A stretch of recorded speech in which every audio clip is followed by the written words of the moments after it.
గతంలో ఎలక్షన్ సమయంలో వచ్చినప్పుడు మరి రోడ్ల కచ్చకచ్చానే నీళ్ళంతా ఉండింది అనుకుంటా. మనం పోయి అక్కడ ఆ పాత చర్చ్ ఇంటికాడ సందులో పోయి అడిగినప్పుడు చర్చ్ కావాలి మాకు, మీరు గెలుస్తానే అని కొంచెం స్లాబ్ ఏమో అడిగినారు. అప్పుడు కరెక్ట్ కదా, కరెంటు కూడా తీసేసినారు ఆ రోజు, గుర్తుందా? వాళ్ళు తీసేసినారు.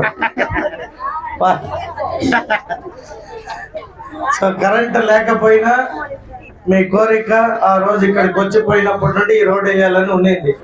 మీరు అడిగిన తక్షణం రోడ్ వేసి ఇచ్చిన.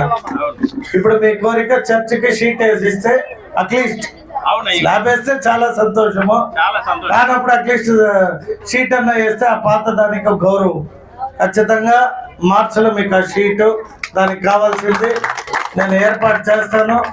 మీరందరూ కూడా ఎవరైతే ఈ పేనేపల్లి గ్రామంలో ఉన్నారో మీరందరూ ఎప్పుడు తెలుగుదేశం పార్టీకి అండగా ఉండాలి. తెలుగుదేశం పార్టీకి మీరు ఎప్పుడు సపోర్ట్ గా ఉంటారో మేము మీకు ఏమి కావాలన్నా చేసే మాకు ఆనందం. ఓకేనా? ఇప్పుడు వాళ్ళు చెప్పినట్టు మా గోపి బిల్డర్ బెంగళూరులో, గోపి పోయి ఆ పని అర్జెంటుగా నువ్వే చేయాలి అన్న. పాప పని అన్ని వదిలేసి కూడా వచ్చి బాగా క్వాలిటీగా రోడ్ చేసినారు అని అందరూ చెప్పినారు. కొత్తోడు కదా, తెలియదు నిజాయితీగా బాగుపడితే. కాబట్టి ఈ రోడ్డు 10 కాలాలు బాగుంటుంది. అందుకనే ఇట్లా ఇప్పుడు అన్నకి మాట ఇచ్చినా కదా, అందుకనే ఆయన చర్చ్ కావాలి అన్నాడు, చర్చ్ కట్టిస్తానన్నా, రోడ్డు కావాలన్నా రోడ్ వేసిన. మళ్ళీ ఇక్కడ నుండి ఇంకేదో లింక్ రోడ్ అడుగుంటారు సిద్ధంపల్లి దాకా, దాన్ని కూడా రోడ్డు ప్రయత్నం చేసిస్తా. ఇంకా ఏం కావాలో ఊర్లకి మంచి పని చేయడానికి ఎప్పుడు నేను ముందు ఉంటాను. మీరంతా ఒకటిగా ఉండి మాకు అండగా ఉండాలి. మేము ఎప్పుడైనా అడిగితే 2 అడుగుతాం, ఓటు వేయండి తెలుగుదేశం ప్రభుత్వానికి, ఇంతే అడుగుతాం. ఇంతకు మించి మీ దగ్గర నుండి మేము ఏం అడగము.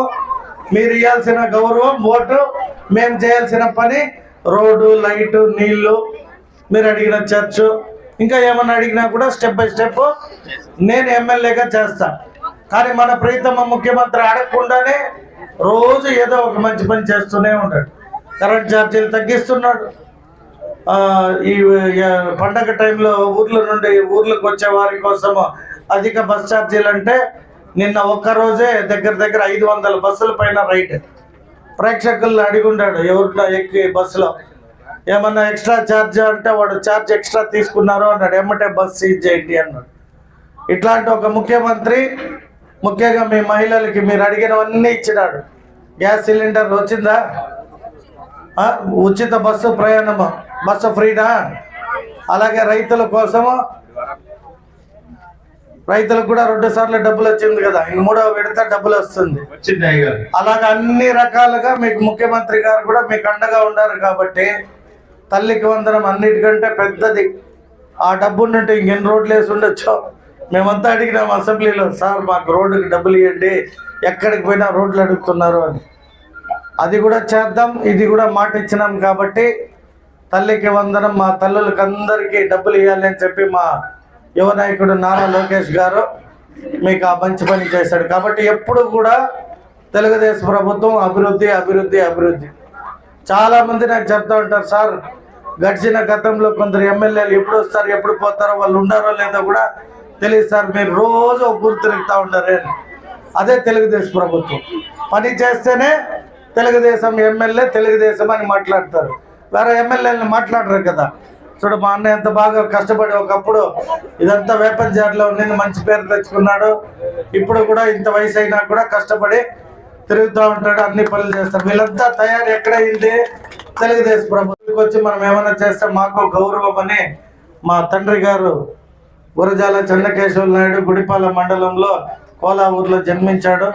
ఆయన పుట్టింది కాక మమ్మల్ని టౌన్లో పుట్టా కూడా ఊర్లకు తొడుకొని వచ్చి మీరు మంచి పని చేయాలరా, మంచి పేరు ఉంటుందని మాకు ఇన్స్పిరేషన్గా మా నాన్నగారు చెప్పిన పని అంతా చేస్తూ ఉండా. ఇక మా నాయకులందరూ కూడా మీకు అందుబాటులో ఉంటారు.